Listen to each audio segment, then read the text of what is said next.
Hi friends, ఈరోజు నా lunch recipe వచ్చేసి దొండకాయ వెల్లుల్లి కారం.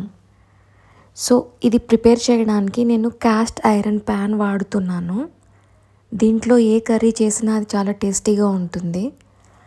So first cast iron pan పెట్టి ఆయిల్ వేసి అది హీట్ అయిన తర్వాత దొండకాయలు వేయాలి. తర్వాత పసుపు, ఉప్పు వేసి బాగా మిక్స్ చేసుకోవాలి. ఇలా మిక్స్ చేసిన తర్వాత దీంట్లో మనం 1 డ్రాప్ ఆఫ్ వాటర్ వేయకుండా ప్రిపేర్ చేస్తాము. సో దీనికోసం మనము దీని మీద నీళ్ళ మూత పెడతాము.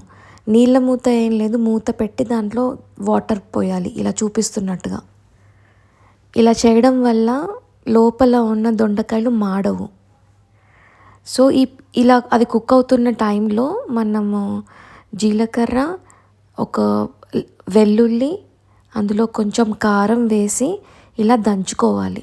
మీరు మిక్సీ కూడా పట్టచ్చు, నేను ఇలా దంచుకుంటున్నాను. ఇలా దంచుకున్న ఈ పేస్ట్ని అలా పక్కన పెట్టుకోవాలి. యాక్చువల్లీ ఏం కుక్ చేయాలా అని ఆలోచిస్తున్నప్పుడు నా ఫ్రెండ్ చెప్పింది దొండకాయ వెల్లుల్లి కారం చేసి పెట్టు అని. సో తన సజెషన్ తీసుకొని ఈ వీడియో పోస్ట్ చేస్తున్నాను. సో ఇలా ఈ పేస్ట్ వెల్లుల్లి కారం రెడీ చేసి పక్కన పెట్టుకోవాలి.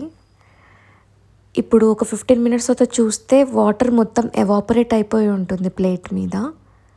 దొండకాయలు కూడా కంప్లీట్గా కుక్ అయిపోయి ఉన్నాయి. సో ఈ స్టేజ్ వరకు మనం కుక్ చేయాలి. ఒకవేళ దొండకాయలు కుక్ అవ్వకపోతే ప్లేట్ మీద ఇంకొన్ని నీళ్లు పోసి మంచిగా బాయిల్ చేయాలి. సో ఆయిల్ అలా సపరేట్ అయిపోతుంది. అండ్ ఇప్పుడు ప్రిపేర్ చేసుకున్న గార్లిక్ పేస్ట్ యాడ్ చేయాలి. చేసి బాగా మిక్స్ చేసేసుకోవాలి. ఇంక ఇప్పుడు మూత పెట్టాల్సిన అవసరం లేదు, బికాజ్ దొండకాయ ఆల్రెడీ కుక్ అయిపోయింది కాబట్టి. ఒక 2 మినిట్స్ అలా ఫ్రై చేసేస్తే మనకి కూర ప్రిపేర్ అయిపోయినట్టే.